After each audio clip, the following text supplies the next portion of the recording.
بھارتی رافیل طیاروں کے پائلٹ پاک فضائیہ کے سامنے ڈھیر۔ مودی سرکار نے رافیل طیارے پکڑے جانے کا تمام تر ملبہ اپنے وائس ایئر چیف پر ڈال دیا۔ ایک اعلیٰ فوجی عہدیدار کے بعد دوسرے کی بھی تنزلی۔ ایئر مارشل ایس پی دھارکر کو 7 ماہ بعد ہی عہدے سے ہٹا دیا گیا۔ ایئر مارشل ایس پی دھارکر مقبوضہ کشمیر میں رافیل طیاروں کی جارحانہ پروازوں کے نگران تھے۔ ایئر مارشل نرمدیشور تیواری کو نیا نائب فضائی سربراہ مقرر کیا گیا ہے۔ ذرائع کے مطابق بھارتی فضائیہ کے نائب فضائی سربراہ نے اپنے پائلٹس کی رافیل ہینڈلنگ پر شدید عدم اطمینان کا اظہار کیا۔ بھارتی رافیل طیارے پاکستانی طیاروں کے سامنے مکمل بے بس تھے۔ مودی سرکار نے رافیل طیارے پکڑے جانے کا تمام ملبہ وائس ایئر چیف پر ڈال دیا۔ رافیل طیارے جو ہیں وہ پائلٹ پاک فضائیہ کے سامنے ڈھیر ہو گئے۔ ایک اعلیٰ فوجی عہدیدار کے بعد دوسرے کی بھی تنزلی کر دی گئی۔ ایئر مارشل ایس پی دھارکر کو 7 ماہ بعد ہی عہدے سے ہٹا دیا گیا۔ ایئر مارشل ایس پی دھارکر مقبوضہ کشمیر میں رافیل طیاروں کی جارحانہ پروازوں کے نگران تھے۔ ایئر مارشل نرمدیشور تیواری کو نیا نائب فضائی سربراہ مقرر کیا گیا ہے۔ ذرائع کے مطابق بھارتی فضائیہ کے نائب فضائی سربراہ نے اپنے پائلٹس کی رافیل ہینڈلنگ پر شدید عدم اطمینان کا اظہار کیا۔ بھارتی رافیل طیارے پاکستانی طیاروں کے سامنے مکمل بے بس نکلے۔ ایئر مارشل ایس پی دھارکر کو 7 ماہ بعد ہی عہدے سے ہٹا دیا گیا۔ آپ کو اپڈیٹ کریں، بھارتی رافیل طیاروں کے پائلٹ پاک فضائیہ کے سامنے ڈھیر۔ مودی سرکار نے رافیل طیارے پکڑے جانے کا تمام تر ملبہ اپنے وائس ایئر چیف پر ڈال دیا۔ ایک اعلیٰ فوجی عہدیدار کے بعد دوسرے کی بھی تنزلی۔ ایئر مارشل ایس پی دھارکر کو 7 ماہ بعد ہی عہدے سے ہٹا دیا گیا۔ ایئر مارشل ایس پی دھارکر مقبوضہ کشمیر میں رافیل طیاروں کی جارحانہ پروازوں کے نگران تھے۔ ایئر مارشل نرمدیشور تیواری کو نیا نائب فضائی سربراہ مقرر کیا گیا ہے۔ ذرائع کے مطابق بھارتی فضائیہ کے نائب فضائی سربراہ نے اپنے پائلٹس کی رافیل ہینڈلنگ پر شدید عدم اطمینان کا اظہار کیا۔ بھارتی رافیل طیارے پاکستانی طیاروں کے سامنے مکمل بے بس نکلے۔ بھارت میں اعلیٰ فوجی عہدیدار کے بعد دوسرے کی بھی تنزلی کر دی گئی۔ بھارتی رافیل طیاروں کے پائلٹ پاک فضائیہ کے سامنے ڈھیر۔ مودی سرکار نے رافیل طیارے پکڑے جانے کا تمام تر ملبہ اپنے وائس ایئر چیف پر ڈال دیا۔ ایک اعلیٰ فوجی عہدیدار کے بعد دوسرے کی بھی تنزلی۔ ایئر مارشل ایس پی دھارکر کو 7 ماہ بعد ہی عہدے سے ہٹا دیا گیا۔ ایئر مارشل ایس پی دھارکر مقبوضہ کشمیر میں رافیل طیاروں کی جارحانہ پروازوں کے نگران تھے۔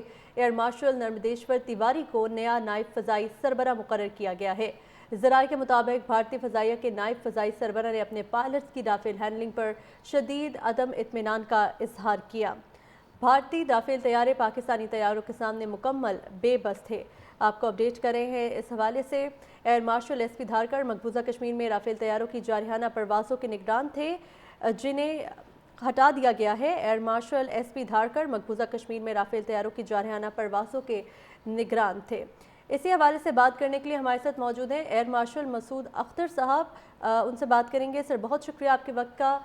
کہیے گا کہ یہ جو ہو رہا ہے، جو کلیئرلی نظر آ رہا ہے کہ ایک فوجی عہدیدار کو پہلے ہٹایا گیا، اس کے بعد دوسرے کی بھی تنزلی کر دی گئی، کیا کہیں گے آپ اس پر؟ پہلی چیز تو یہ کہ کل جو انسیڈنٹ ہوا یہ نارمل ہے۔ جی، جنگ سے پہلے دونوں ایئر فورسز پیرل اڑتی ہیں بارڈر کے ساتھ اور پھر مڑ کے چلی جاتی ہیں۔ اگر کوئی پیرل اڑتا ہے تو دوسرا آ کے اس کو انٹرسیپٹ کرنے کی کوشش کرتا ہے، تو دس از نارمل۔ لیکن چاہے جائے کہ وہ نارمل ہو، آج جو ہوا ہے وہ بالکل نارمل نہیں ہے۔ Vice chief of air staff اور ایک جنرل ناردرن کمانڈ کو ہٹانا آسان چیز نہیں ہے، یہ بالکل نارمل چیز نہیں ہے۔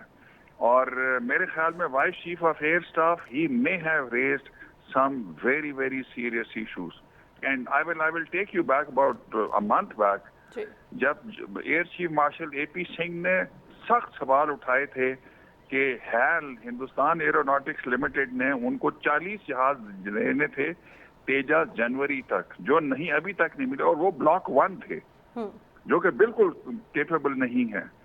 تو اس نے بیکاز اس بلاک 1 نے ریپلیس کرنا تھا نمبر 1 MiG 21 MiG 23 MiG 27 جیگوارز اور MiG 29 کو 23 27 تو آبسولیٹ ہو گئے، تو انہوں نے اینی ویز ریٹائر کر دی ہے۔